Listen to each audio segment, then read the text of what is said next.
Hello, everyone, and welcome to the Texas Examiner podcast. I'm Robert Saenz. And I'm Jon Tipton. Thanks for joining us today.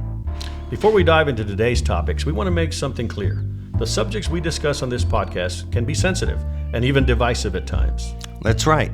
We'll be talking about politics, religion, sexual orientation, mental health, finance, and many other important issues.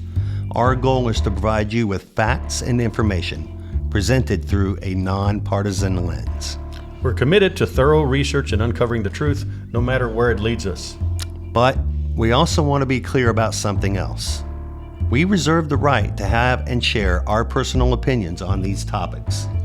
We believe that open and honest conversations can lead to understanding, even when the topics are challenging.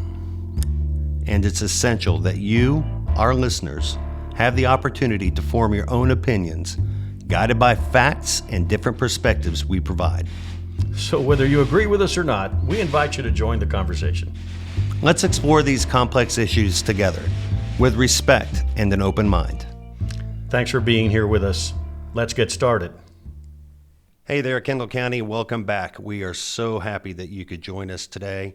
I am honored to introduce our first guest this evening, Colonel Anthony White, United States Marine Corps retired.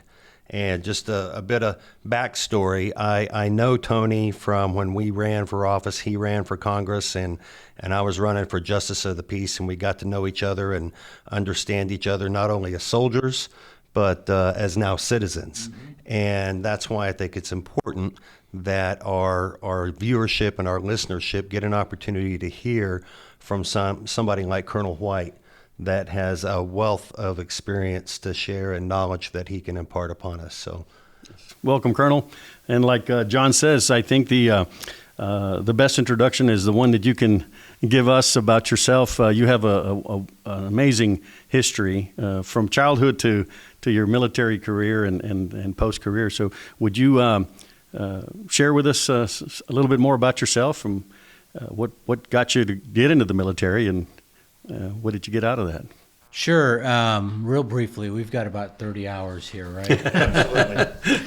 So I grew up in East Los Angeles to a single parent. My dad died when he was 3 months old, or when I was 3 months old. He was the Texan in our family. He had served during World War II here in Texas, just south of Austin, guarding German POWs. When the war was over, he packed up his truck and he went west because there was work for him. And that's where he met my mom, and they started their family. But 3 months from the time I was born, my dad passed away. And so my mom had the task of raising my two brothers and myself in East Los Angeles, which was the hood. Right. And it's a nice side of the tracks. Right. And making sure that we walked the straight and narrow, and we didn't off-ramp into drugs or gangs or some other criminal lifestyle. And she did a great job. She put the fear of God in me. She taught me about Jesus, and she was an immigrant, and she came to the United States legally. She got a green card and came from Mexico, and she always told me, whatever you dream about, if you work hard, you're going to succeed in this country, because that's what this country allows. And so as I grew up in that, I started looking at the military as something I wanted to go just for 3 or 4 years, just to provide service back to my nation as a way of of me saying thank you for giving me this blessing to live in this country. And so I joined. My high school had junior ROTC, and my instructor was a retired Marine who had been battlefield commissioned in Vietnam.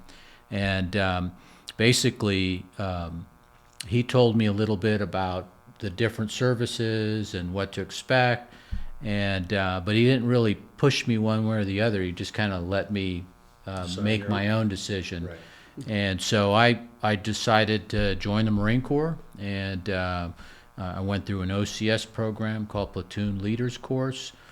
So I paid for my own college. I didn't get a scholarship. And I served, my first assignment was on the East Coast at Camp Lejeune, and made 2 deployments out of there. And the Cold War ended right towards the end of 1986, 87. Right. And so they rifted a bunch of us, and I stayed in the reserves as an infantry guy. And I enjoyed my time with the Marines, especially because most of the guys in my platoon were building stuff like the F-117. They worked at Skunk Works. Right, They were these PhDs. Right. And I'm like, what are you doing out here in the field? And they're like, hey, I get paid to come out here and patrol or shoot weapons. And so it was just a really, really good opportunity for me to continue on my service. And as long as I was having fun and leading Marines, I enjoyed it. And as my career progressed, I was mobilized for Desert Shield, Desert Storm. And so I thought for sure, okay, I'm going to get sent downrange. I've done a lot of work. I helped conduct the first major armor CAX live fire exercise the year prior. And instead, I was sent to the Midwest to be a casualty notification person and to dispatch teams, train teams. So when the war was over, I had the opportunity to transition to a different MOS. And the Marine Corps was trying to fix intel at that time to take guys with operational experience like I had and put them into the intel field so they've walked the walk. They would be a better opportunity for us to serve the Marine Corps well when it came to their intel needs. And so that's what I did. I was part of the Van Riper plan is what they called it. And so I only mobilized once as an infantry guy and didn't do infantry stuff. But through my 32-year career, I did 5 mobilizations as an intel officer. I did peacekeeping in Kosovo, the Balkans. I did really 4 mobilizations back to back once 9/11 happened. And the Marine Corps primarily told me, you're going to stay on active duty until you're up against mandatory retirement. That's a very familiar story. Right. So Colonel, along the way there, is there a particular situation or story that still comes back to your memory that you're most proud of, you'd like to share with us today? Yes, there is, and it was on my last assignment. I was a reserve intel officer that was mobilized back to the active force to lead the G2 for an active duty division. 3-hour flight to the peninsula, and that was our most concern while I was there. The Koreans at that time sunk a South Korean frigate from their Navy, and they also did an artillery bombardment. That was my first 6 months in country on that tour. But in March of 2011, we had the Great Tohoku quake. Yes. Earthquake, 9.0 earthquake, a major tsunami, and then a nuclear disaster. And I became the J2 for that humanitarian assistance disaster relief operation. And you do a hater, and it changes you because you see the impact you're making for these people that you're helping provide food and warmth and Sure.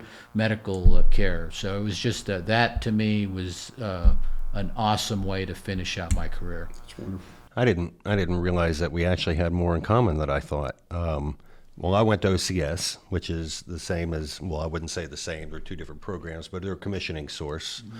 And I've done several humanitarian aid deployments as well. So I completely understand. And to be the J2 and be on a 3 and 4 level, Sure. star level staff, I would say it's a lot of pressure.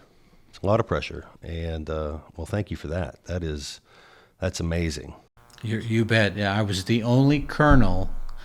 Everybody else was a flag officer, 1, 2, 3-star, but I was the J2, and I had no problem getting in someone's face and telling them when they were wrong about something. Right. Has that faded away, or do you still have that skill of getting in someone's face and telling them what you think? I always Tactfully, tend of course. to be that way. You do? I will be the guy that will say, hey, look, great plan, but here's where the design has vulnerabilities. Right. And I'll try one way, and if that doesn't resonate, then I'll just tell them, hey, you're going to fail here because you've got 3 or 4 things that the bad guy has a vote, and the bad guy has a will to win as well. Correct. Well said. And what would motivate anybody the most as to take down a great nation like the United States of America? Well said.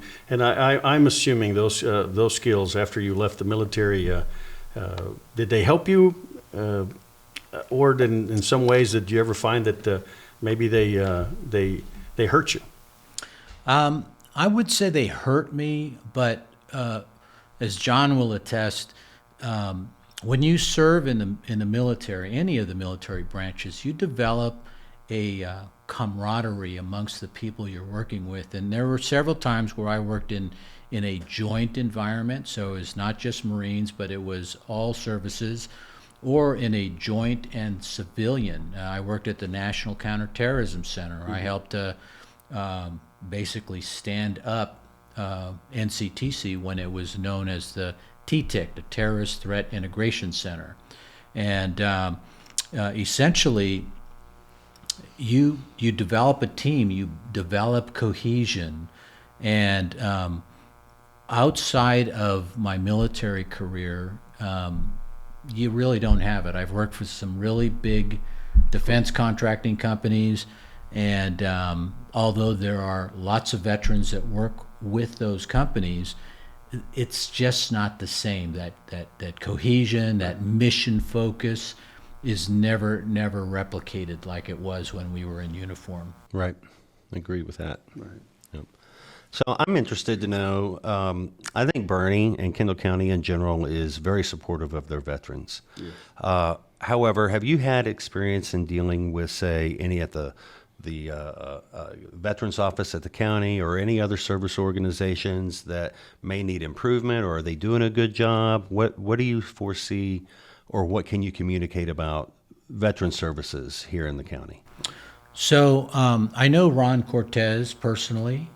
He's the current Kendall County VSO and Veteran Service Officer, and he's also a member of the VFW. I'm the current commander of the VFW, and Ron has also helped pipe in and chime in when I've helped with Congressman Roy, because I advise Congressman Roy by chairing the Veteran Advisory Group, and that's a mix of all ranks, male and female, flag officer or officer enlisted. And what we try to do is advise Congressman Roy on national security issues, military affairs, and veterans affairs, so that way he has a better perspective. I've not had a negative experience working with the VSO. However, and there's a lot of folks in Bernie and Kendall County that are very supportive of the military. But one thing that folks in Kendall County and Bernie need to understand is the VFW and the American Legion, we don't have a post home. And we struggle with that. Now, the VFW meets at the Masonic Lodge, and they're very gracious to allow us to meet there, but we don't have our own place to do our own gatherings. Yes, I used to own the Roundup Music venue out here in Bergheim, Texas, and I remember we'd host fundraisers for some of the veterans groups, and I learned that myself, that we were doing a fundraiser for the VFW, and they were telling us that you didn't have a home, and that I never forgot that. And what can we do to help with that, or what can the community do to help with that? Do you have any suggestions outside of having these little mini fundraisers? Can we do more? really, what we would love to be able to do is have a post home that would accommodate our post and would allow us to do things as a post or as a community event center. And the benefit is that, veterans obviously want to do certain things from a camaraderie perspective, Right. but we also are very active in our community. We have every month we do cleanups at both Bernie Lake and at River Road Park. We welcome participation from other organizations. We've had baseball teams, we've had Girl Scouts, we've had Albany Engineering employees come and assist with the cleanups, and we're always looking for ways to partner. But to answer your question, what we really need to do is find a good parcel of land that Or an existing building? Would or that an be- existing building. Someone want to donate a building or Right. something like that? And it's a 501c3, correct? We are a nonprofit, 501(c)(3). We have a lot of wealth. We have a lot of wealth in Bernie, and that's. And I'm glad you're bringing that up because it's important that. I lived here. I've been here 20 some years, and I didn't realize that. I just assumed that you all had a home. Because living in other cities, and I was ignorant to that until some years back. And I think our listeners need to know that and get the word out that you guys do a lot for our community. You've done a lot for our country, and maybe there's someone out there that can help us with that. And we'd Find a welcome home for that you. help. We Find sure a home would. for you veterans. Yes. So I think, having said that, if you're okay, I think if anybody has any suggestions or any ideas on how we can help out the VFW with a home, you can always reach out to us. You can smash our bell. You can ring. Whatever it is that we do to make sure that you're getting notified for everything. And ultimately, you can email us at thetexasexaminer@gmail.com, and I'll make sure I get any suggestions passed over to you, sir. That'd be and hopefully we fantastic. can get something done on that end. Sure. It'll be a wonderful endeavor. I think so. So, I'm sorry, John. I just wanted to ask, as a veteran with Veterans Day coming up, what does it mean to you, when Veterans Day comes around, and what would you like our viewers to understand about Veterans Day? So there's a difference between Veterans Day and Memorial Day. Veterans Day is not a solemn occasion. What we should do is find veterans and to thank them for their service, for the freedoms that we have because of their service, whether it was in wartime or peacetime. They answered the call, and they served our nation with honor. Veterans Day, we try to find veterans of all the different branches and thank them for their service. Memorial Day is more solemn because what we're doing is we're remembering those who have passed on, either in combat or served our nation and passed on. That's the biggest difference between the two holidays.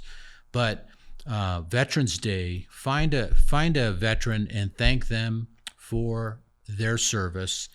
If you enjoy your freedom, it's because they stood the watch. 100%. Well, thank you, Colonel. 100%. I remember you and I had a talk, and you mentioned something, and I thought it was. I thought that was very gracious of you. The way you handled it is, if someone comes up to you during Memorial Day and says "Thank you," or "Let's celebrate Memorial Day," how do you, as a veteran, how do you handle that? Because that's a delicate situation, and sometimes the civilian doesn't understand the difference. Sure, and it's really just giving them a little more exposure, kind of what I've just done in explaining the difference between the two holidays.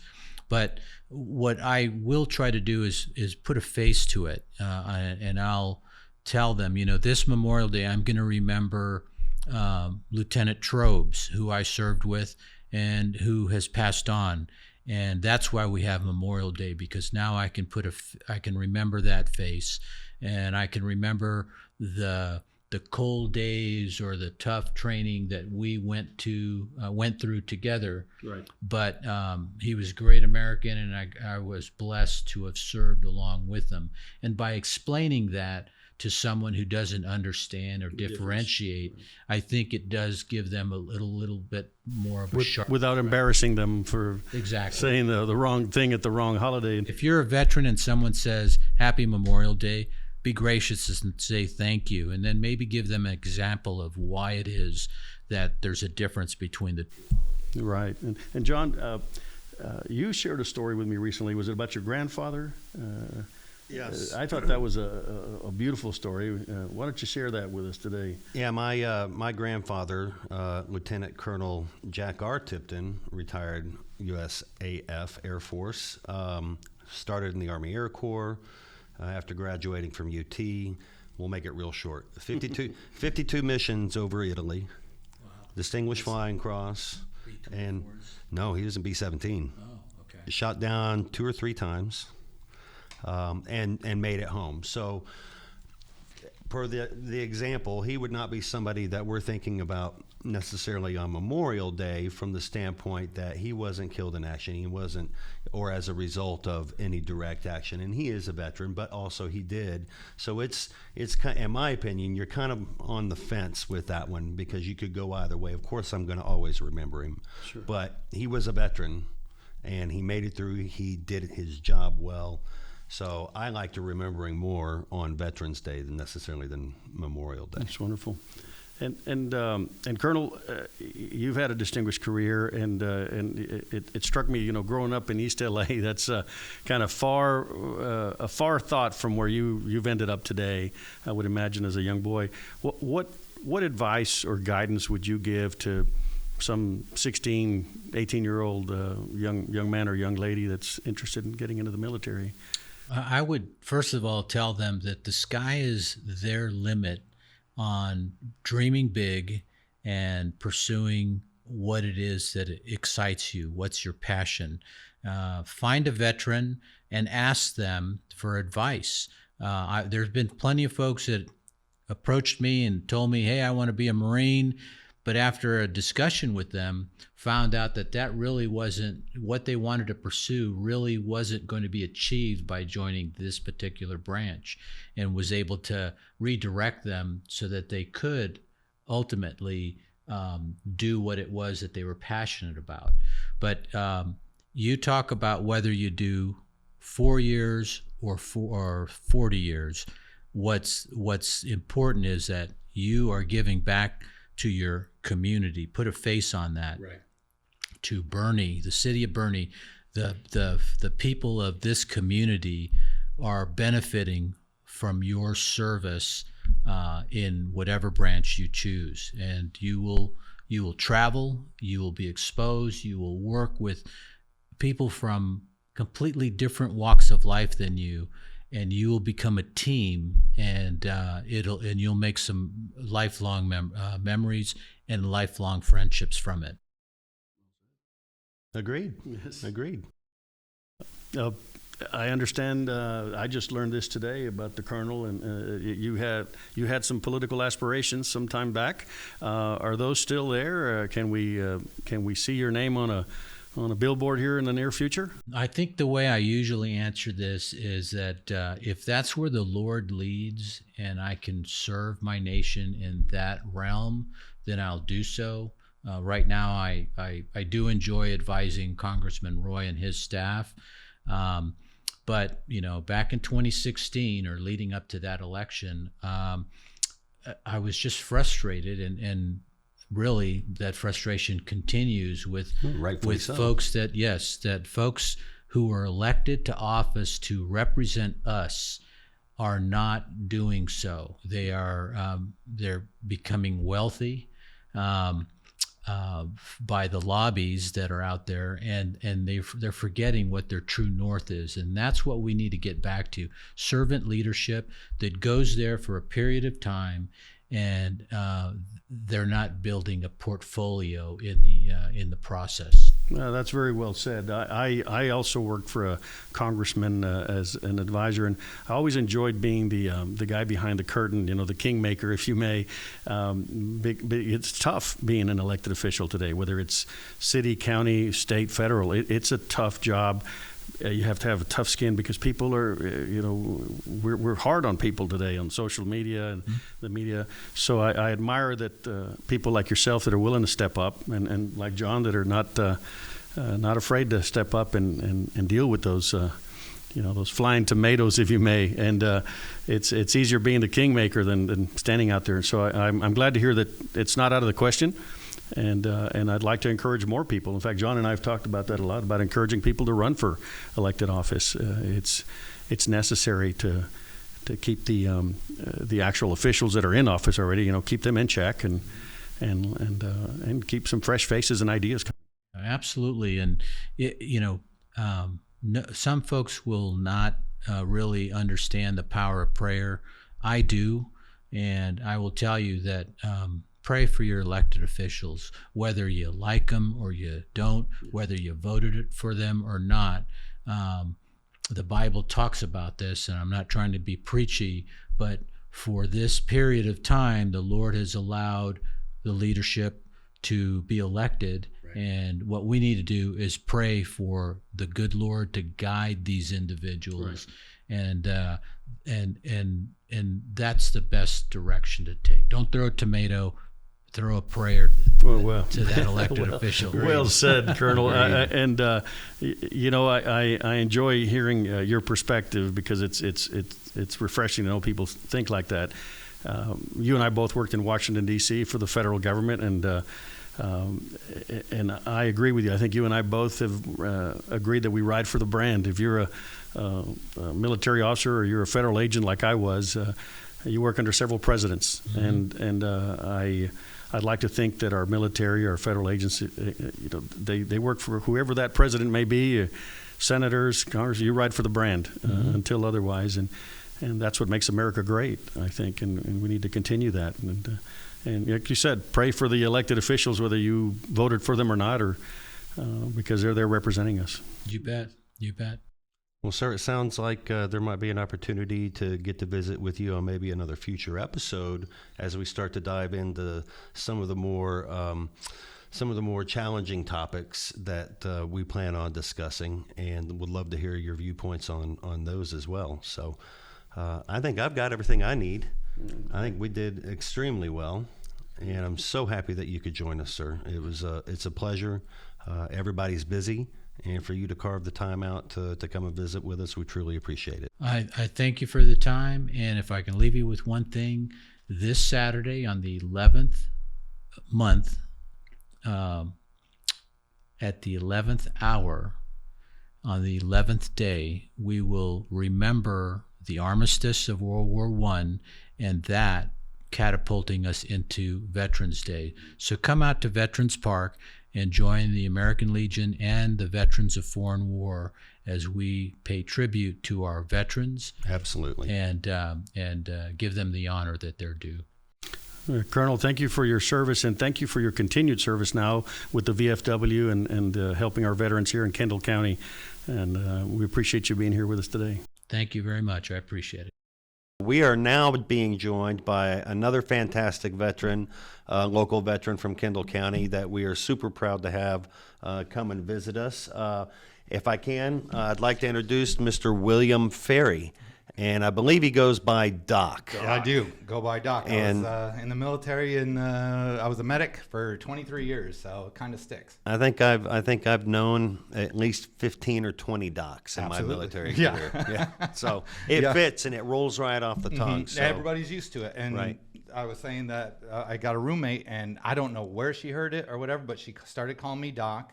And she just kind of said, and then when I started doing stand-up comedy, she said, use that as your stage name. That's better than William. Stand-up comedy. A veteran doing stand-up comedy. That's unique. And that's natural. Think about how many of the jokes we say in the military and where they go. Absolutely, you yes. Just take that and you boom. And you monetize it. You figure out how that joke here can work on stage. That was one of the things I learned, was that I was making people laugh for years. But when I said it the same way on stage that I said it off stage, didn't work. But before we get into that, that's the fun part I want to talk about, your comedy shows and all that. But let's talk about your military background. Okay. And, what first of all, Doc, what what took you there in the first place? Well, we kind of got to set the stage for him because we are here for a special Veterans Day show, There you right? go, So- of course. So the theme is veterans, obviously, which is why you're here. Yes. But in that vein, I want you thinking, what it's like for you and what it was like for you prior to leaving the service and the changes that you went through. So, sorry, I didn't mean to. No, that's interrupt. okay. No, I that's a great question. Great way Yeah, to lead up. Funny part of my jokes. I start off by saying I'm a 23-year veteran of the United States Army. The crowd laughs, and I said, "Yep, got a girl pregnant." That's the true reason why I got in the military. I was young. Me and my high school sweetheart, we started dating when we were 15, and when we were 19, she got pregnant. Okay. And so I said, well, I got to do something, Yes. So, of course, the Army smells it, and the recruiter was at the door right away. And that back then, this was before Desert Storm. So it was like money for college, money for college, money for college. And they show you the nice little video of working in the hospital. Right. And then they show you like someone in a lay just sitting. There's daisies around, and they're like, oh, I'm working on something. The be you all you can be era. Yes. Excellent. Yes. And I said, why not? Let's do this. What year was this, Doc? 89. Okay. 89. So yeah, and I didn't think and Bef- they didn't mention anything about war. Right. So when I got in, within a year of my first duty station, which was in Germany, I was off to Desert Storm. I was like, what did I just do? Right. So it was a trial by fire, going in, learning that stuff right quick, and then after that, literally I had a love-hate with the Army. Okay. Which I think most people do. For 23 years. For 23 years. That's a toxic relationship. Let me tell you what. I wish my marriages could last that long. Okay. Marriages. Okay. Marriages. We'll get to that in a minute. Typical Army way. Okay. Can't have one, can't have two. Okay. But it was interesting how I got in, and every time reenlistment came up, the answer was, well, you got nothing better to do. Might as well just stay in. And then I really, honestly, didn't take my military career seriously until year 18. I said, I might want to retire. Yes. That's a little bit deep into it. Sure. And I said, well, I'm right here at the door. Let me just re-enlist for that. And back then, the retention control point when you have to get out for an E6 was 23 years. Wow. And so I said, I'm not doing anything. I'm not putting in my ERBs. I'm forcing myself out. I have to do something different, or else I'm just going to be stuck doing this my whole life. And so when I got out, the transition was tough, which it is for a lot. What you see in the Army medical wise is not really what you're seeing out here. In the Army, we would do sick call Yes. and things like that. But I really fell in love with doing mass cals, bombs, and bullets. And so when you trauma. get up, More trauma. love and trauma. It's interesting because we're sitting here in the Kellum Family Medicine conference room, and here you are, and so So how was that transition going from trauma to? Well, this is what I did. I said, what am I going to do? What am I going to do? And so I started a business about a month or two after I got out of doing, what is it called? I got to remember what it's called. Medical. I was teaching medical stuff to like ICE agents, to FBI, to all of West Texas, Alpine, El Paso, my police. peeps. Yeah, my peeps. I was out there doing that, and hadn't made any money yet. You still got to get your face out there and do what you're doing. And in that, I got the call to contract, and I was like, "Ha! That was the dream." I just didn't know how to get into it, and so they called me. And boom, I put my stuff in, and they took me right away. And what were you teaching, Doc? I was teaching medical trauma. Just medical trauma, Yeah, too. just like your first responder, Right. like if there's a police officer on site, Gotcha. they know what to do. But when I was in the Border Patrol, we back in El Paso in the 80s and 90s, we had a STAR team, search and rescue team, and we used to have a lot of medics on that team as well. Is that the kind of what you were talking about, helping those units? And Yes, Okay. absolutely. I did Border Patrol, I did BORTAC and BORSTAR. Vortec, yes. And it was just everybody. They were loving it. Fantastic. But everybody loves it for free. Of course. You know? Of course. Of course. So By the way, we're not paying you for this podcast. Right, I just wanted you to know I that. wrote my own document, Okay. so I knew. But yeah, doing that, it was fun. Yeah. I love teaching. That's the number one thing. If I could teach something, I'll do it. That's wonderful. I like it, especially medical stuff. But when the call came, I was out. And I knew what the company was. And of course, back in my day when we were in Afghanistan and stuff, Blackwater. Yes. Yes. You know, everybody idolized Blackwater. Of course. And we had an incident where an MP, I was with an MP unit in Afghanistan. MP in the middle of the night fell through the hole of a guard tower and fell down. And we're in the middle of nowhere, but there's a clamshell about a click away that we can see. And that was Blackwater. And so that was the medevac site. So surprisingly, this guy has a head injury. Everybody in the company is happy because we got to go to the medevac area and there's good food there. I was like And saying, there's showers there. chow. Yeah. So we went there and I brought the guy in, and head trauma is head trauma. There's not much you can do. Yes. You got to get him out so that the real people can help him. Right. You know? And we went over there, and the medic, the Blackwater medic there, said, let's do this. I'm going to call in a medevac, blah, blah. I said, okay. So he goes, he calls the medevac. He comes back and he says, look, something's going on. I think Camp Keating was going on at the time. Okay. So all the assets were gone. So he says, we're going to have to sit on this guy for like 6 hours. And I was like, okay, Blackwater medic, what do we do? He goes, I don't know. Just keep doing the same thing we're doing. And right there I said, I want your job. You are doing nothing more than I'm doing, and you are getting paid A whole lot of bucks. money, yes. When I retired, this is the job I want. And sure enough, I got it. Great. Yeah, and I don't even know how I got it. Just by the skin of my teeth. Sure. You know, why did they call me? I have no clue. Sure. But I ended up going to Afghanistan. I was a personal security medic for the ambassador and all the dignitaries and the lousy bureaucrats that come through that nobody knows about. Right. And did that for 8 years and loved it. What a Absolutely fantastic. loved it. So that was a fantastic- good to transition into something that's almost exactly the same. The only difference there is that there's adults there. There's no yelling. Everybody knows what to do. Every once in a while, somebody said, we did something wrong. We might want to do this next time. You know, there was no army stress. Right. I said, this is the place. This Yeah. is my home now. Interesting. Probably And had so- better assets as well. Oh, yeah. Yeah. Everything was good And until the evacuation came. And I got evacuated when the Taliban was taken over. yes. So that was the end of that. But it was something else. I had a lot of opinions on what had happened over there because I had traveled like where the Marines were. I've traveled in and out that gate 100 times. Sure. And the first thing I said was, why are the Marines at that gate? There's never been any Americans at that gate. That's all subcontracted out to the Afghans, the Nepalese. I believe at one part we had Colombians. They were the ones that watched the gate, not the Americans. We dealt with the stuff on the inside. So why they were out there, no clue. No clue whatsoever. But those are a couple things, including Bagram.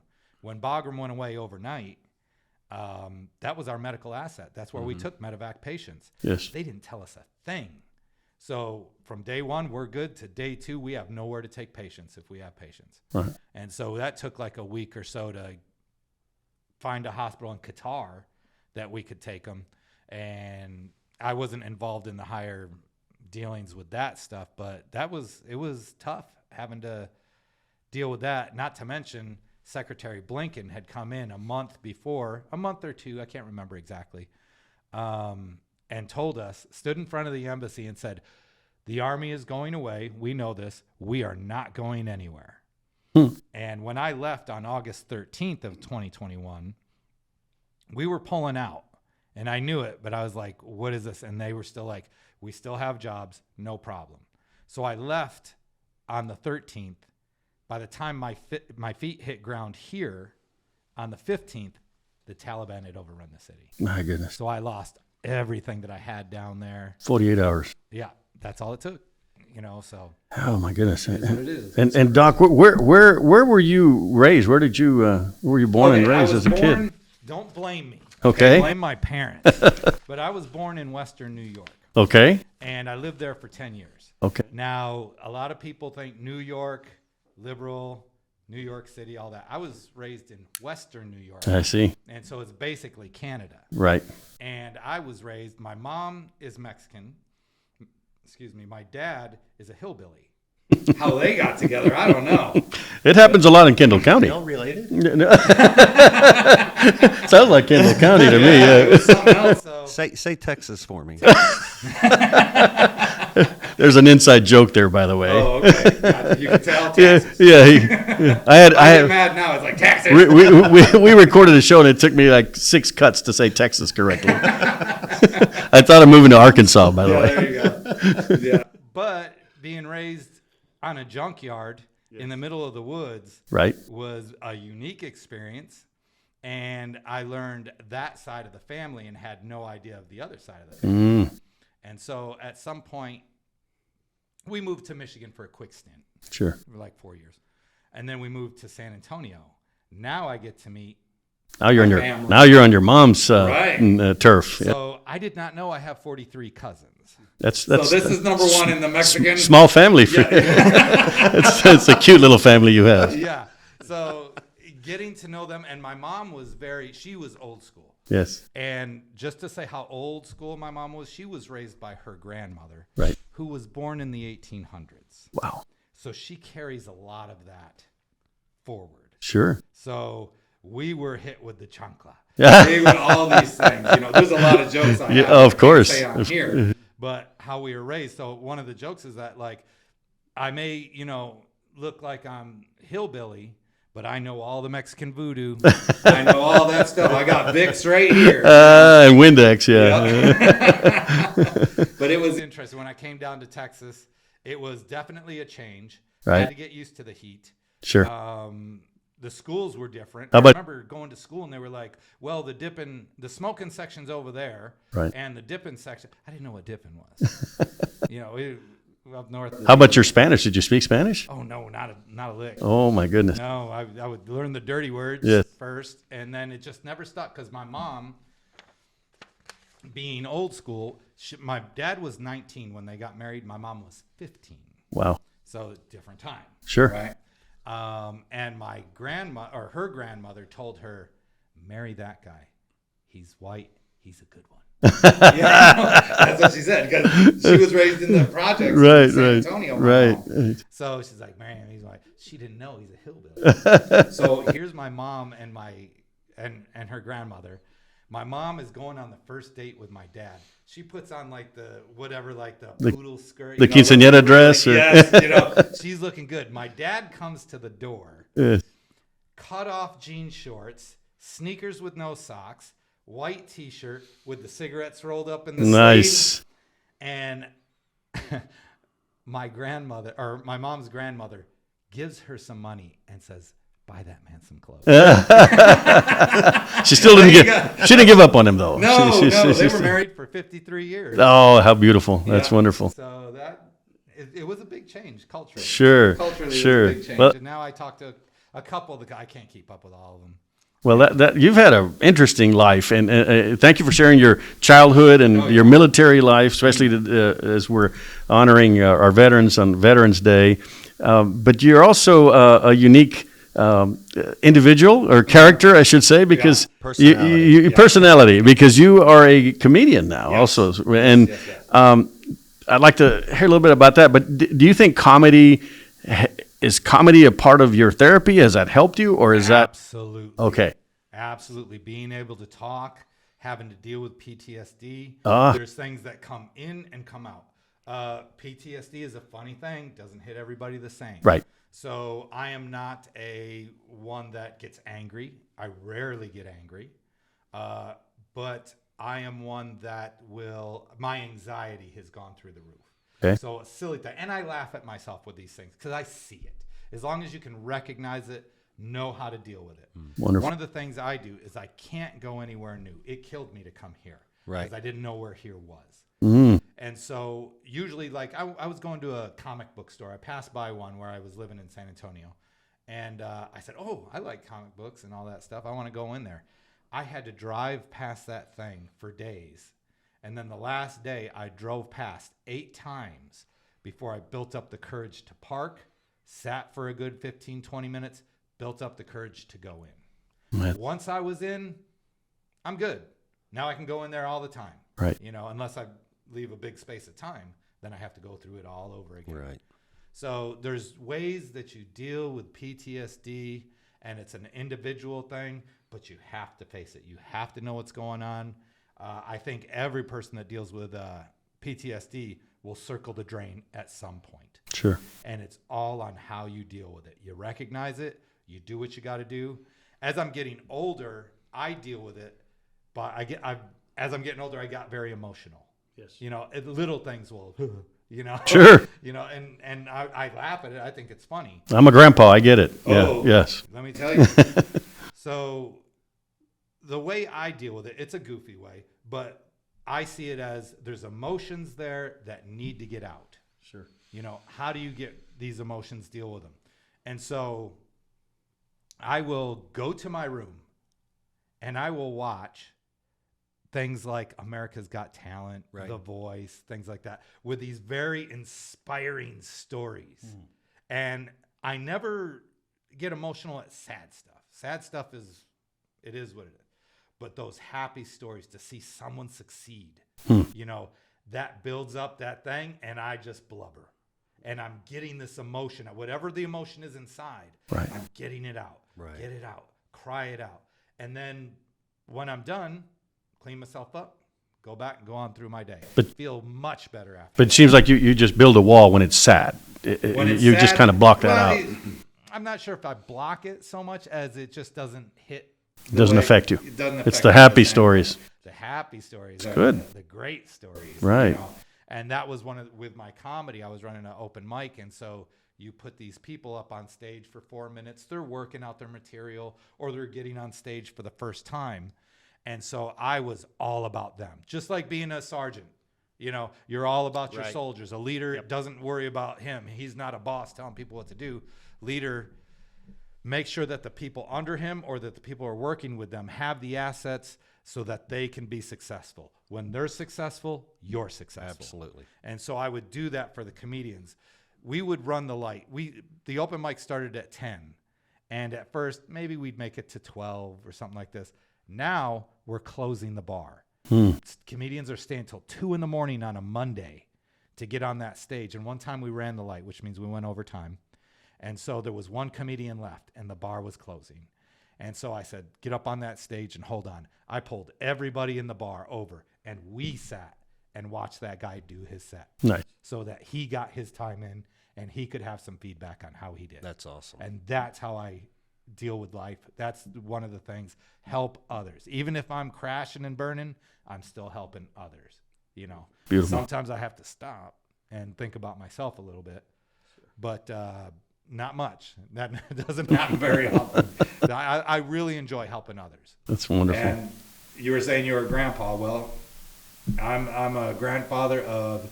Here's my lineup. Okay. And this is why I can tell sexist jokes. I have Here we a go. mom. Yes. I have 9 tias, aunts for the white people. That's I you, have- John, by the way. Yeah. I have 3 ex-wives. I have 4 daughters, no sons, and I have 6 granddaughters.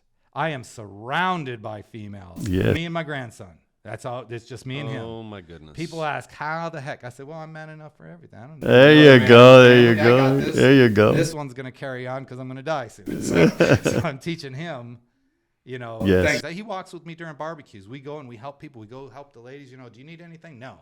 Go ask my brother, do you need anything? Well, I'm missing a fork. Let's go get a fork so he can be Wonderful. successful. Wonderful. And so that's what I'm trying to instill in my grandson. That's awesome. Great. But the daughters and the granddaughters, whew, they're a handful. Wow. A handful. So tell us about your comedy routine. Tell us one of your best jokes, My if you may. best joke Yes. that I ever written The- is not going to be said here. Are we We can record. not allowed to do to? No, we can say whatever we want. Okay, Yeah. we can We're, say- If you're we're kind of like HBO. But do you look here? My best joke. Now you gotta. You want me to do my 1 minute? I can give you my 1 minute set, and it has all the jokes that We're on really. your- got Whatever me. makes you happy, there, All right. Doc. Let me move this right here. Whatever gets the most laughs. All right. Me and my wife were arguing in the car, She said, I wish you were nicer. I said, I wish you were Asian. Nobody wins in this one, right? Yeah. She said, I wish you would talk to me the way you want to be talked to. And I said, oh, you want me to talk to you like a this? And there's another part in there I'll cut out. So at the crowd is like, they're either, or, you got to feel it. Right. And then she says, I knew it, you son of a bitch. You like Asian women. And I said, oh, no, look like a trouble in a Chinatown. So then, and then I said, yeah, anyway, we got divorced. Yeah, I was going to say. There's this beautiful girl I found in Boerne, Texas. And I mean, she is a knockout. But I didn't fall for her because of her beauty. I fell for her because of her mind and spirit. And one day, I'm going to marry that girl. As soon as I figure out how to fuck her mind and spirit. Yeah. Oh, my goodness. And here's the one that really got me. This is, and I know it's kind of, but even when you do find the love of your life or someone you want to be with, men know it, we still have fantasies. My fantasy is to get into a time machine, go back to the year 1870, and bang a black chick. And everybody gives me that look, and I expect it. And I'm like, now come on, you guys are just uneducated. I know what you're thinking. But if you knew anything about history, you would know that slavery was abolished in the year 1868. The only reason I wanted to go to 1870 is because I heard that pussy was off the chain. Oh my God. Now, sounds to me like you're pretty controversial there, Doc. Yeah. So do these jokes ever get, I know they get you a lot of laughs, I'm sure, but they ever get you in trouble? I got fired. Oh. I got fired from my gig. So I guess that's trouble. Yeah. I'm sorry. Let me put it right back there. I am a cancel culture casualty. So I had been telling those jokes along with, it's a 15-minute bit. So I have start off with military, go to ex-wives, talk about them, go to the girlfriends or dating, and then circle back to the military. Right. And so I had been telling these jokes in that same bar every Monday night during the open mic for 2 months. This is in Austin? In Austin. And so people were laughing. They loved it. I said, I got this. So this was my first showcase for a bigger name comedian. Right. He's a pretty good name. So I go up there. I'm the second comedian. The first one did 5 minutes. And so I'm the first one that's going to do 15. So I get up there, and you know your crowds. I know my crowd. 2 months of doing this, I got it. Sure. Little did I know. The bar was 2 doors down from the Comedy Mothership, which is Joe Rogan's club. And so you got people coming in from all over the place there. And Shane Gillis was playing that night. Mm-hmm. And so people go, they try and buy tickets, and they don't get them. And so we get the spillover. And so these people came into the club. I did not know they were from Washington State. Okay, very liberal state. And so I told these jokes, but I started off with the military, laughing. They loved it. Sure. It's good. Then I went to the ex-wives. That joke that I said on there is my third ex-wife. So I went through the first ex-wife, and that was pretty simple. The second ex-wife, it was still controversial because she's German. So, of course, here comes Nazi jokes. Right? Oh, no, here we go. Yeah, I still had them. They were still giggling. It was okay. But then once I told the Asian. Did you in? It started going downhill. Did you know it was going downhill when you're on stage? Oh, yeah. You could see it. Oh, you could read their body language. You hear it. Oh. You hear nothing. And that is like one of the worst things. So just so happened we had a band behind us. I'm in a little bit of a panic mode. So I said, you know what? I'm just going to have fun. Doesn't matter. So there was a drummer behind me. So when I started going through these jokes, I just started pointing back at him, and he's doing rim shots. Right. We had a blast. Got off the stage. I went and talked to Ty Rivera, who was the headliner. Mm-hmm. I said, Ty, I ran off half your crowd. And half the crowd left. And as a badge of comedy honor, a lot of them were demanding refunds. And I'm only the first. They were not going to survive Ty Rivera. Oh, there was no. No way they were going to survive him. His material was a lot harder, huh? He calls himself the best LGBTQ comedian in the world. He is he is a homosexual. he has face tattoos. Okay. Okay. And he's Mexican, but he's got like the chino eyes. You know what I'm talking about? Okay. So I couldn't tell if he was Asian or if he was Mexican. So, listen to his material. Oh, he's Mexican. But he gets up there. I love the Austin gay community. I'll tell you why. I did not know this, and you guys probably don't know this. A lot of them are conservative. Conservative believe that. homosexuals. Yes. Okay. And it's great. And I love it because the way it was explained to me, they spent years and years and years trying to get the rights that they could get. Right. All that. So they fought hard. And they just... I believe there's a political group, the Log Cabin Conservatives, Mm-hmm. and that's Is that a what big they part are? of that group. Yeah. Yeah. And now I see it, straight up. And so they're I don't think they like to be called conservative because of the stigma, but they're definitely conservative. Okay. Excuse me. So Ty has jokes that, like, for the trans community, he's like, trans people, do your thing, live your life, be the way you are, but do me a favor, shut the fuck up. Nobody cares. Nobody wants to hear about you. He starts laying into them. Yes. And then he's his stuff is funny. I truly believe he is the best edgy. LGBTQ comedian Okay. out there. He's great, and I don't mean to give away his jokes. Sure. But man, he's just on point and he's good. And there's even, like, during the open mics and stuff, we have 2 transgender people, and the transgenders even joke about themselves. They're conservative. And I'm going to spill another joke. Sorry, Alexis, if I spill your joke, probably nobody here is going to know. But she says, when I became trans, I put it up on Facebook. I was coming out and I put it on Facebook and about me being trans and in comedy. And the first comment and only comment I got was, "You're not funny, faggot." Oh. And she says, and I wrote back, "Thanks for the support, Dad." Oh So, good the joke. jokes are flying. Yes. They're funny. Yes. You have an open mind. They're making fun of themselves. We're making fun of ourselves. We're making fun of each other. Sure. Nobody has a thing. And the biggest one was during Pride Month, we had a large gay community in the bar that night. And one guy came up, and he wasn't gay, but he started telling his jokes. And one of them, he didn't even get to the joke. He was doing the setup. And he said back in the day, they used to call them gaylords, which is true. He's just setting up a joke. Back in the 70s, that's what we said. And a guy in the back screams out, "You're offensive." And the guy said, "What? What did you?" He said, "You're offensive. Get off the stage." Let me tell you, the gay community in that bar turned on that gentleman in the back, and they said, "You are in the wrong place. If you can't handle this, you need to get out." And not us, not the bar, the gay community kicked him out. Wow. And I was like, I like this.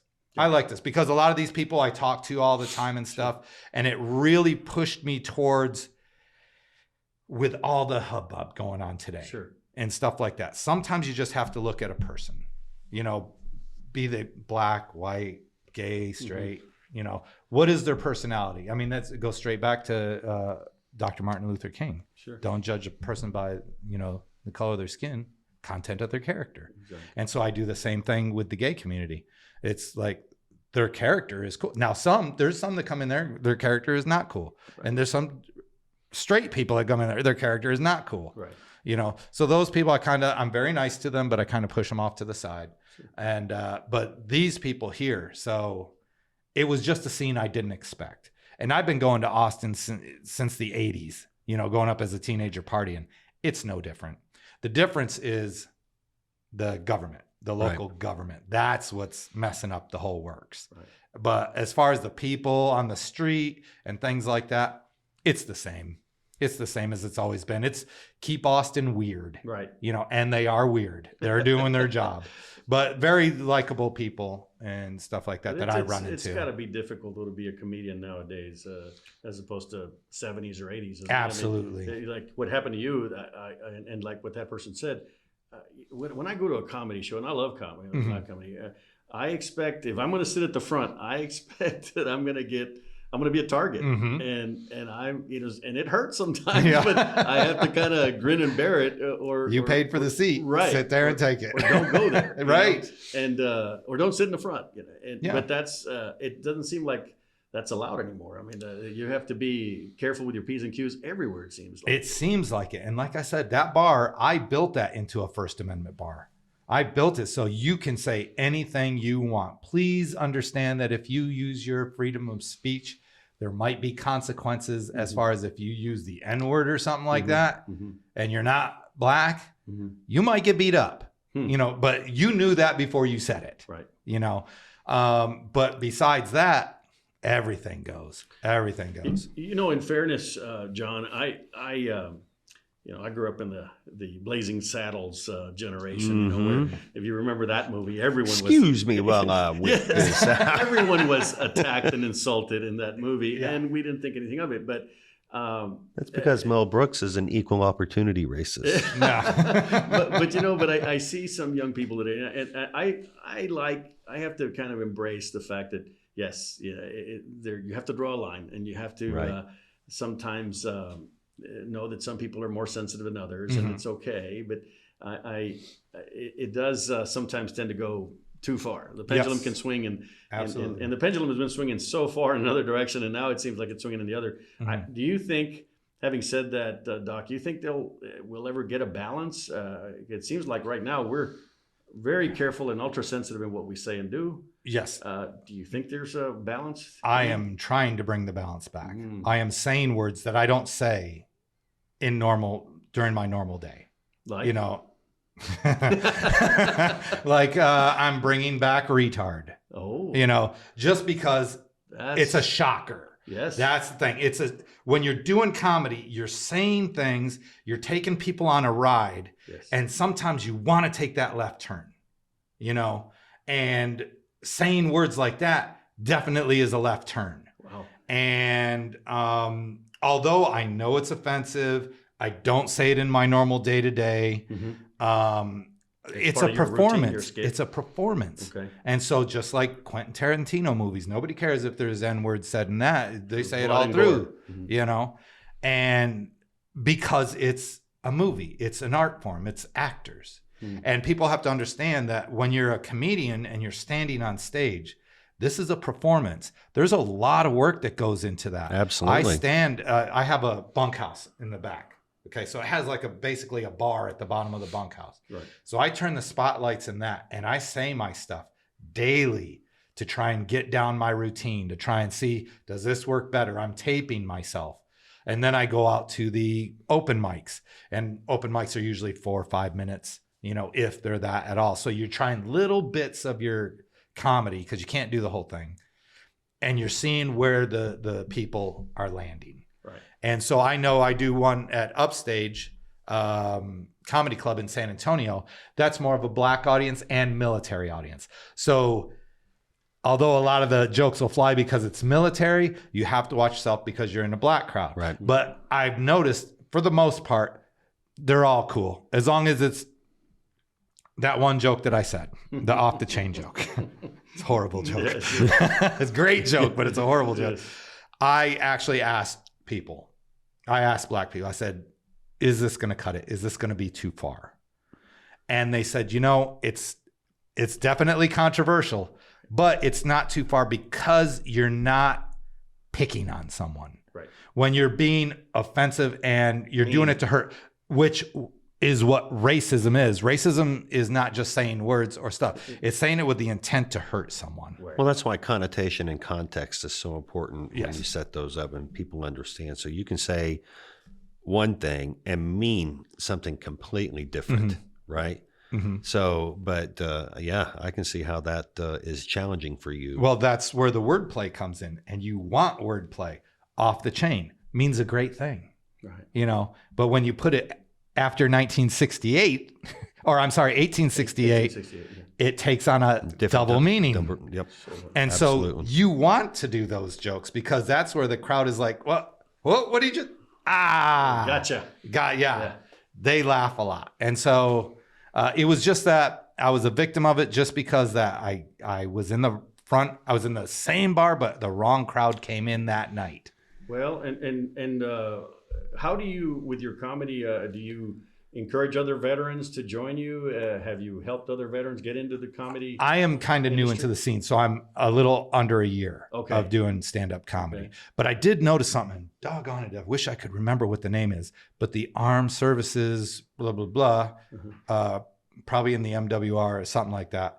They have a program, where they are building comedians. You can go up there and you can practice, and it's like a comedy workshop or an acting workshop. They got a bunch of stuff. I highly encourage people to do it. Our military people have so many stories, and a lot of them are funny. And if they can learn the formula of turning something normal into being able to say it on stage, man, we're hilarious people.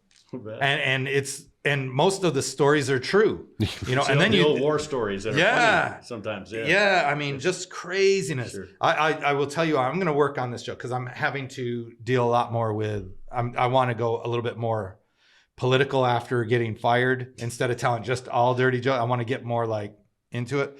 I had a soldier who went AWOL, and we were like, where did this guy go? And, he came back at 28 days. So it wasn't abandonment or whatever it's called. He stayed under where he's just AWOL. So he comes back and we're like, dude. And I was his NCO. And I was still like, dude, where did you go? What did you do? Wasn't it? Well, he left for a girl.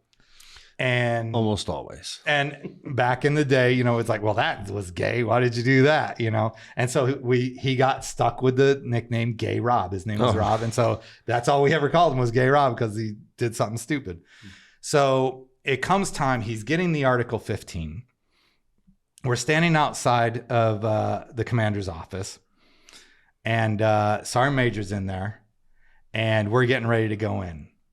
I'm like, we're not beating this. You're just going to get in trouble, But I know this in my head. So I decide to say to my soldier, I say, Rob, it's going to go bad no matter which way you look at it, but there's one way out. There's one way out. And he goes, what is it? I said, well, we're going to go in there. Sergeant Major's going to say some stuff. The commander's going to say some stuff. And then he's going to ask you, I know he is, he's going to ask you, why did you go AWOL? When he does that, I want you to tell him, I was abducted by aliens. And this is a true story. We're standing out of the commander's office, ready to go in. He goes, what? I said, yeah, look, they're going to put you in the hospital. You're going to have fuzzy foam slippers on for about a month, but you're probably not going to lose any rank and you're not going to lose any money. So just go in there and do it. I'm telling him this just because I want to see if he does it.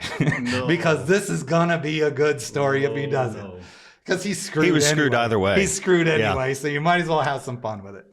So we go in. It goes down just like I said. Sergeant Major starts talking. Colonel starts talking. And they ask him. And they said, why did you go AWOL? And you can see he's nervous and he's shaking a little bit. And he gives me the side look. And I give him the nod. I'm like, do it. Do it. Do it. Do it. And he turns back and he says to the colonel, he goes, no reason, sir. And I was like, oh. We went out. After he loses rank, he loses money, he got extra duty, all that stuff. We walk out. I said, why didn't you tell me? He said, I just couldn't. I said, man, it's probably a good thing you didn't anyway, because you probably would have ended up under the jail if you said that. Right. He was mad at me. Why would you tell me that? I said, it was funny. So you can change that story, which is a fun story to tell here. Yes. All you have to do is try and fit it into the formula of how you would say it on stage. Right. Sure. And that's a funny story. And I guarantee you soldiers, sailors, airmen, Marines, they've all got stories like this. Of course. And so if you take that comedy workshop and learn the formulas, you've got killer comedians out there who don't know that they are killer comedians. Right. And so that's what I want to do. That's one of the end games, is to grab up some of those people and just have conversations with them. Sure. Have them tell me the funny stories, and then I can help them. Let's change it this way, because not everything is true. You want to base a joke on some truth, but some of it is not as funny or is not going to translate. So you kind of take a left turn. Sounds like our government. Yeah. So one of the things I forgot to tell you before I did this, when I got evacuated, I came back and I was like, I don't know what to do. So I was a little bit lost in the weeds, and this is where PTSD and all that stuff, I started circling the drain. I recognized it. Sometimes you can pull yourself out pretty quick. Sometimes it takes a little while. But all my good ideas come when I'm sitting on the pot. Okay. So I got my phone, I'm sitting on the pot, and something comes up about Kendall County that the election's coming up and there's an opening for Justice of the Peace in precinct 2. So this is this precinct. This would have been my precinct. No, this is 3. No, actually, on this side he is 2. Yeah. On one side it's 2, on the other side it's 3. Okay. So I said, I'm going to run for this thing. So I get there 2 days before the cutoff. Nobody else. I'm like, oh, is it going to be that easy to do this? It wasn't. 2 other guys on the last day put their names in. It was Dave Neighbor was one of them, and the ex-chief of police, I cannot remember his name. Jim Kohler? That's No, it. Yeah. Jim Kohler was the ex-Bernie PD Yep. chief. And he ran too. And I was like, oh, this is going to suck. Nobody knows who I am. I've lived in Bernie for 8 months. I have this anxiety. I Man, can't that's knock awesome. on doors. I'm glad that's amazing you went out there and you did that. Yeah, you just sign up. Thank you for doing I it. bet I get it. I get it. Yeah. So I said, well, I have a little bit about, in the Army, you go through the Article 15s, you have the judicial, non-military part, which is basically what JPs do. You do the speeding tickets and things like that. Then you also have Truancy. like property things, truancy. So it's kind of in the same genre. It's nothing major, but you're dealing with the small Right. stuff. I said, I can do this. So nobody knew who I was. And then we did our first forum, and people really liked what they heard because I talk like this. I do not have speeches written. I just go up and I wing it all the time because you're authentic. And so I went up there. My first forum was for the Republican women of Bernie or whatever it was. Lovely women, loved them. Absolutely. And they were like, oh, we did. And one of the words that they said was, which I thought was a plus, it doesn't matter which of these guys we pick, we'll be in good hands. Oh, nice. So I was like, oh, I'm included in that. So that's good. But the anxiety and stuff took hold, and I couldn't knock on a door. I couldn't just walk up and down. So I did a lot of social media. And so for nobody knowing who I was, not knocking on a single door, only doing 2 forums, I got 10% of the vote, 10 to 12%, somewhere in there. That's impressive. So that's not bad for, you're getting, what was only 26% of the people voted. Right. So I'm catching, that's a pretty good deal, getting 10% of that. So that's when that happened. And I was like, oh no, I didn't win, which I didn't think of. What do I do now? So a couple months later, I'm sitting on the pot, and a comedy workshop comes up. And I said, that's in San Antonio. I want to do comedy. When I was a kid at like 6 years old, my parents had comedy albums. And so they had a Bill Cosby album. And I memorized that thing at 6 years old. And my parents would push me out front of the family or in front of guests and stuff. And I would tell all those jokes. And I had forgot about it because like LPs or yeah, records. Yes, exactly. I remember that, yeah. So when I did that, then life happened and I forgot, nothing stomps on dreams more than life. Life happens. You have to pay bills. I got, I had my first child, stuff like that. And those things just go away. And so I would tell those people, revisit yourself. What did you want to do when you were growing up? Is it something fun? Is it attainable? Can you do it now? How hard is it? Right now, I am following the dream, but I am going broke following the dream. So this is another roadblock in doing comedy because I was getting paid doing the gig $125 a week to do that one night. Right. Okay. When you do gigs, I did one gig for $5. I was supposed to get paid $25 for that gig I did that night, but I'm in charge of the thing. So I didn't pay myself. I made sure the other comedians were paid. So I wasn't getting any money doing this stuff, but I was kind of living off the little bit of savings and stuff. And so now I got to get a job. Now it's time, so it's kind of like, because I had all that free time to think up jokes and write social media and do all these things. But now it's time to get a job before I starve. Right. And the retirement and stuff pays for the house. And where are your sights as far as job? I'm just going to take something that's pays the bills. Okay. So I can go to Home Depot or Gotcha. anywhere. Just look around. I'd like to work at a gym because I'm getting lazy and fat. So if I can just get that, Nice. work there, Paid to then work out. paid to work out. That'd be a great job. Sure.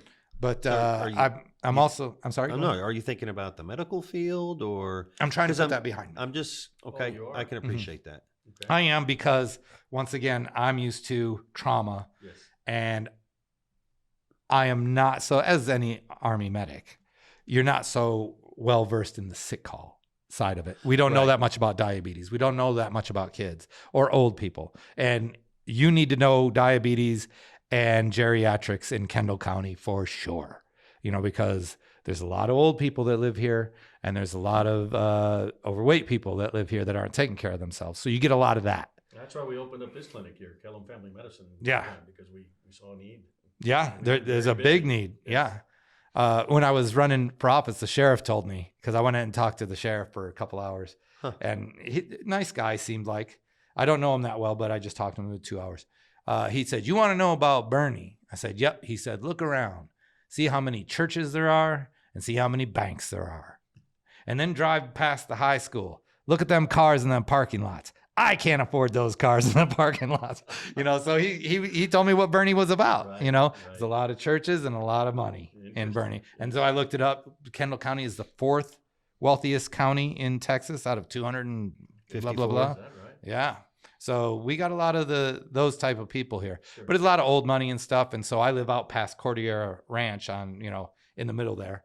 And so I just lucked out and got that house. Sure. But the house goes right back to the backyard goes up to the Guadalupe. There you go. So you can't. You're beat in a good that. spot. A real good spot. People ask, "How did you get it?" I was like, "It was for sale." Bought it? So I bought it. But it was funny because I didn't see that house until the day I signed for it, because I was doing everything from Afghanistan.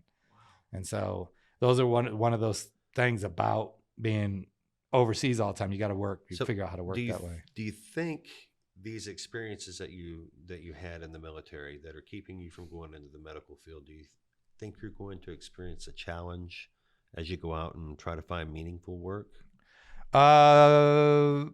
It's always in the back pocket. I got rid of my national registry EMT, but I kept the Texas one. And so if I need to fall back on something like that, I can. Although a weird thing happened to me.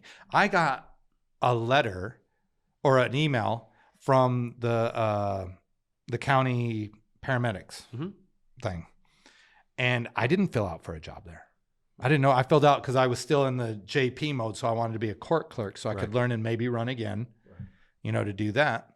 But somehow, I guess my application fit more over there. So someone threw it over there. So they called me for a job. I was like, super cool. I go over there. I start doing stuff, get my CPR card redone, everything.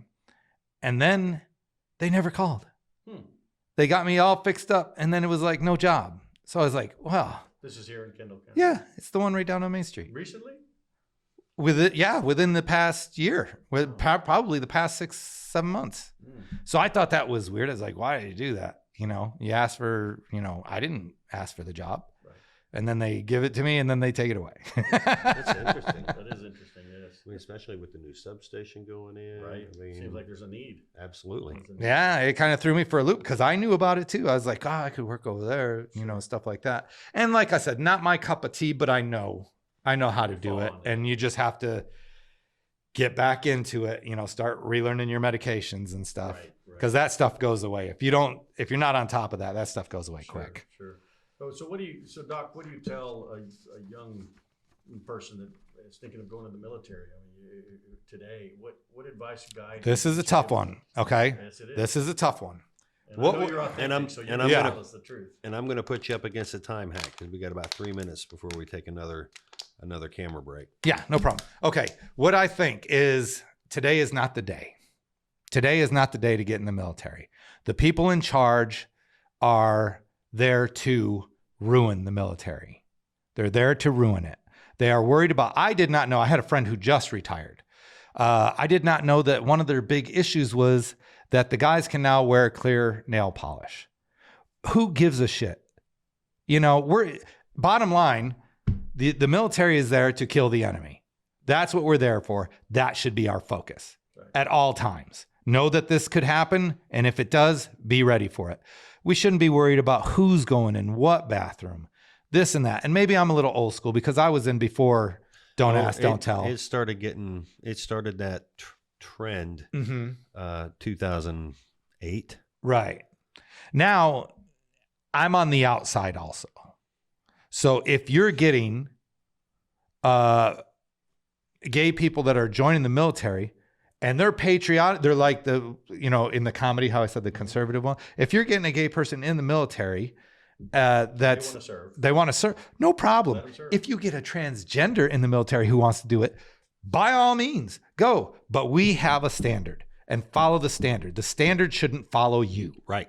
You know what I mean? And so what they're doing with the military nowadays, today's not the day, because you're just setting up soldiers and sailors and Marines and airmen for failure, because they're more concerned about their social justice than they are about killing the enemy. You know what I can't believe is how many, and I'm not a big, social media person with the exception of what we do here for business, but I can't help but notice all the reels and all the TikTok videos of all the active duty people taking these, apparently, I don't know if they do it off duty, on duty, but they're in uniform.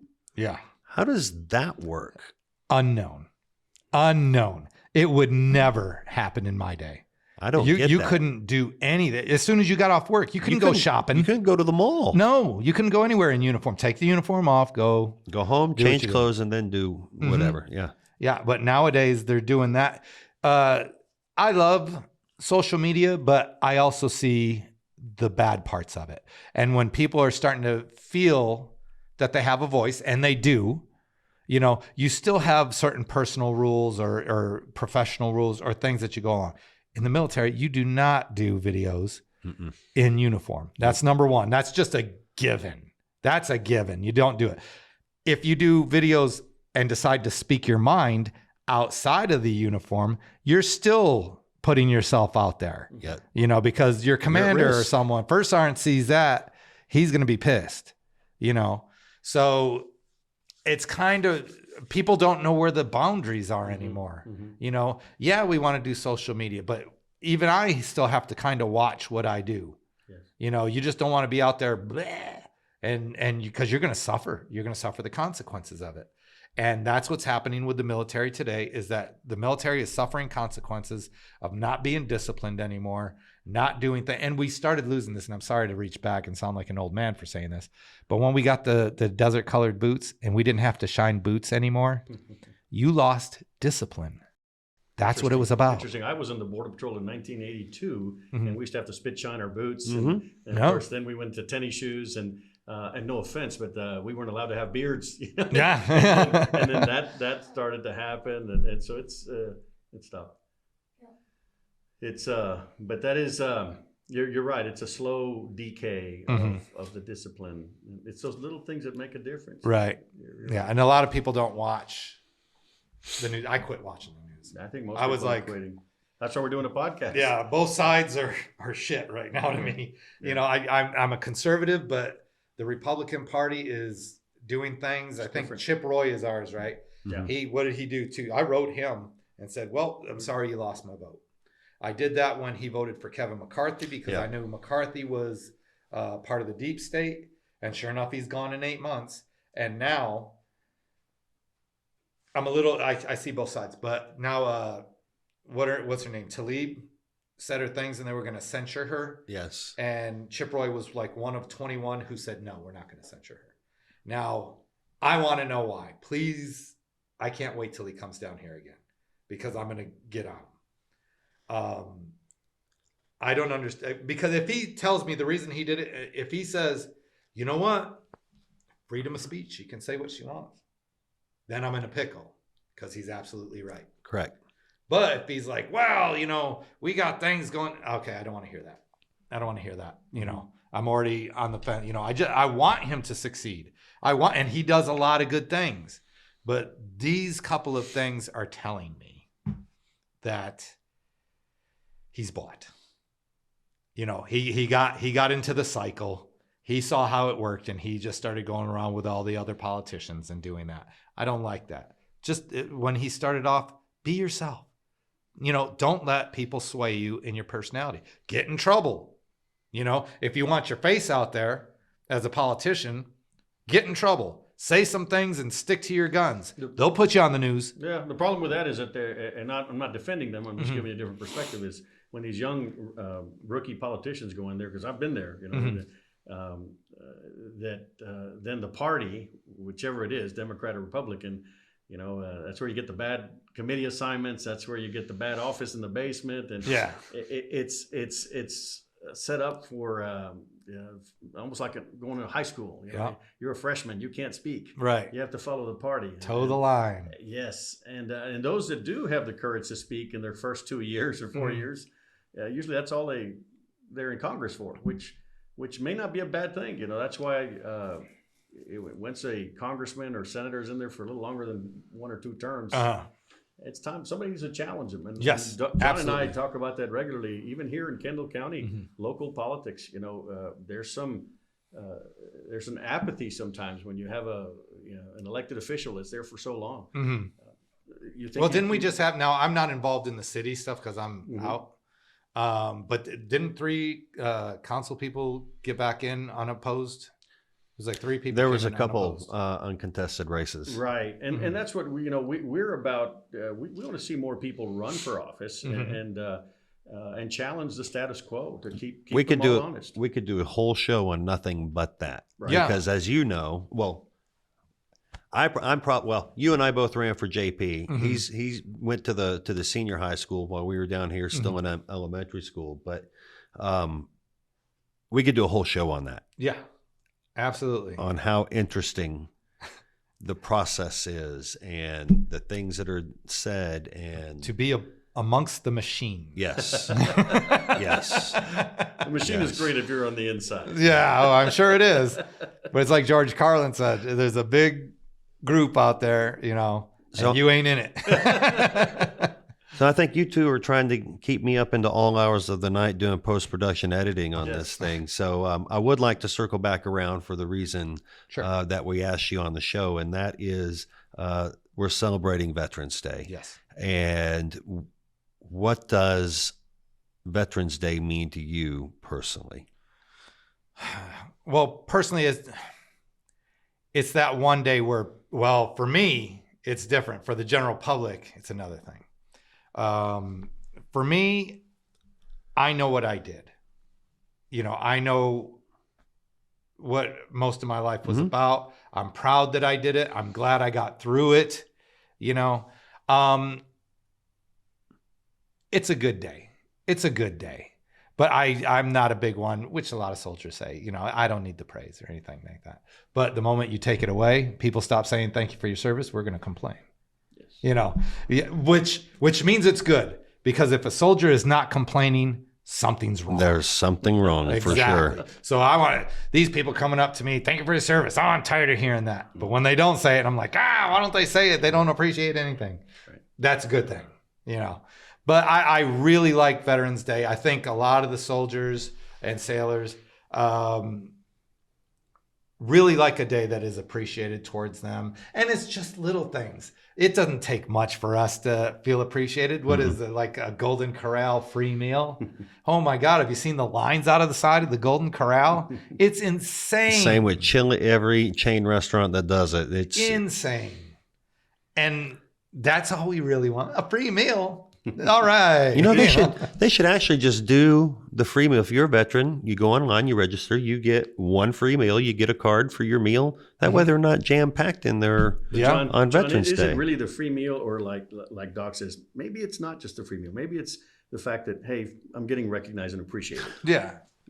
Right. And you don't need banners. You don't need anything. That free meal was good. I would argue that most soldiers, Mm-hmm. and I say that including all the branches, they would say it was an honor to serve. Sure. Absolutely. You know what I say when people say it? I say it was my pleasure. Right. It was my decision and my pleasure. I loved it. I loved most of it. Right. But yeah, it's my pleasure to do it. You know, I'm glad to do it. And so it just is what it is. You know, it's a good day. You feel good. It is. A lot of times, you know, you just go through the day. I'm going to go down here. I got a coupon. You know, I'm going to get that for Veterans Day. And then you show off to your friends. Look at what I got. Yes. I got $5 off a hamburger. What do you got? You got nothing. So I enjoy it. But nowadays it's coming more around where you really not only celebrate that we did this and good, but you start grabbing up your fellow soldiers. Yes. Are you okay? Everything good in your life? There you go. You know, things like that. Right. You got to watch each other because, to be honest with you, right now, I am in a spiral. But externally, I can talk like this all day. Yes. When I go home, I'm in the bed spiraling, you know? And so right now I'm working on how to get out of that. But I know what's causing it. Yes. So I just need to fix that and get out of the spiral. And sometimes, like this morning, it was hard to get out of bed. I just did not want to get out of bed and do anything. And I was like, wow, I guess I got to do this interview. Blah. You know, I'm all that attitude. Now I'm here and I'm happy doing it. Right. Good. You know, so you got to get out for the soldiers. Veterans Day, this is a big thing. Make sure you're talking to people. People are not going to understand. Find your fellow soldiers. A lot of them won't understand. You're going through something very, very personal, and it's affecting you personally. But get out there and talk to someone. Be proactive. Find out how you got out of the spiral and start doing that from now on. Sometimes, a lot of times it works. Sometimes it doesn't. You need that outside help, and hopefully someone sees. Very well said, Doc. And I'm glad to hear that in some very small way, maybe you being here with us tonight helped you a little bit for today. Yeah, absolutely. And you've helped us a lot over the decades of serving our country. And it was my pleasure. I didn't even say thank you yet. But dude, seriously, Doc, thank you so much. And I'm glad to hear that you shared that with us, as that's very important for others to hear as well. That, you know, let's check on each other. Yeah. And John and I are here for you. Absolutely. Anytime. Yeah. So absolutely. please I reach think out to us if you need anything from us. I get the feeling we've started a new relationship here, and with some of the things that you talked about, Robert and I have discussed. We'll be covering in future episodes some mental health stuff that's going on. No, not only in the county, but throughout the country, but specifically here in Kendall County. And I think it might be an opportunity maybe to get you back to get some of your opinions on mental health and how we can improve that and what's needed and resources available. So yeah. And obviously I have nothing going on right now. Well, you know what? I hope that changes. Somebody's going to hear this. Somebody's going to hear this. And there's a lot of people that need people with your skills and absolutely wanting to work. And so we got a guy here who's available to work, folks. I'll do it. You tell me what to with do. With a lot I'll of do skills. And so if you can't get a hold of Doc some other way, call us here at the Texas Examiner. We'll put you in touch with Doc, who's looking for a little work. Yeah, absolutely. In Kendall County. Just send us an email to thetexasexaminer@gmail.com. Once again, you can reach out to us on our social media. I think we're on Instagram, Facebook, TikTok. You're watching this video on YouTube, so make sure that you hit the bell to subscribe. That way you're able to hear or get notified whenever we release new material. Go ahead and like us, because I understand that helps the algorithms and will help get us out. It is. Get us out to the rest of the people. We'd like to have more than 10 or 15 people taking part of our podcast and listening. So please, folks, share this wherever you can. Once again, we're happy to have all the veterans that we've been able to visit with on our show. Doc, you have been such a pleasure, a breath of fresh air. We enjoyed the levity of the conversation. I learned, well, my son, our sound engineer, may have learned a few We'll find out. I might You hear got to from find our where to principal. put the bleeps. Yeah, he does. He doesn't know how to work the pads yet. There's some bleepers in there. Yeah. So, but really, I wanted to thank you, and I know Robert feels the same way. Absolutely. Yeah. Absolutely. Well, thank you guys. I really appreciate this. This is awesome that you guys are doing it. I'm involved in doing podcasts that haven't come out yet, but I started doing the Instagrams and stuff. So if anybody wants to follow me, where you at? If you send us your information, I'll make sure I put it in on the video here. And absolutely, your, it's not much. your but- comedy stuff, right? Yeah, absolutely. my comedy stuff. Yep. People are not interested in my personal stuff. The comedy well, stuff. you never know. You never know. It's an honor to meet you, Doc. Yeah, I'll end up married again. I don't need that. Not looking for a wife. Just looking for a job. That's right. Well, Robert, I think that pretty much wraps it up. And you so, think of Doug. anything else? You got any closing thoughts about Veterans Day? Well, I've learned a lot from these veterans that we've interviewed today. Some of them I knew that live here in Kendall County, but to hear their not just their stories about their service, but their stories from childhood and what brought them into the military, and then how they came out on the other side of it. Right. It was very inspiring to me, and it reminds Agreed. me to thank them. And like Doc said today, not just thank them, but reach out to them, and veterans reach out to each other, check in on each other. Yes, And, definitely. Yes. That's probably more important right now these days. Right on. Well, folks, thank you all for joining us. We've sure enjoyed our time. Be looking for forward to our next episode, which again should be, I hope, is going to be where Robert and I get to introduce ourselves and tell everybody why we're doing this podcast, what the goals are, and what you can expect from us. We want to set those expectations. So please be on the lookout for that. Thank you all and have a good evening. Hasta luego.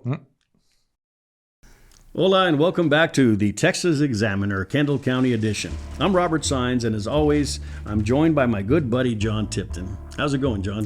Howdy, Robert. It's always a pleasure to be here. We've got a special message today, folks. We're reaching out to you, our incredible viewers and listeners, to make this show even better. That's right, John. Our podcast is all about Kendall County, and we want to ensure we cover the stories and topics that matter most to you. So whether you're a longtime fan or just tuning in for the first time, we want to hear from you. Absolutely, Robert. We've made it super easy for y'all to get in touch with us. You can reach out to us through our social media channels, and you can always send us an email. You can find us on Facebook, Instagram, and Twitter. Just search for the Texas Examiner and give us a follow, subscribe, and a like. We're always posting updates, behind-the-scenes content, and more, so don't miss out. And for those of you who prefer the old-fashioned way, you can shoot us an email at thetexasexaminer@gmail.com. Whether it's a story idea, a local event we should cover, or just some general feedback, we'd love to hear from you. That's right, John. We're especially interested in stories about the people, places, and events in Kendall County that you find intriguing or important. Maybe there's a local hero, a hidden gem of a business, or an upcoming community event that's worth talking about. And don't forget, we love to hear your personal stories too. Maybe you have a unique experience in Kendall County that you'd like to share. We're all ears. That's it, folks. We're making the Texas Examiner Kendall County edition your go-to source for everything Kendall County. And we need your help to do it. So please reach out to us on social media or through email, and let's keep the conversation going. Hey, thanks for tuning in. And remember, we're just a message away. We can't wait to hear from you. Until next time, this is Robert and John signing off from the Texas Examiner Kendall County edition.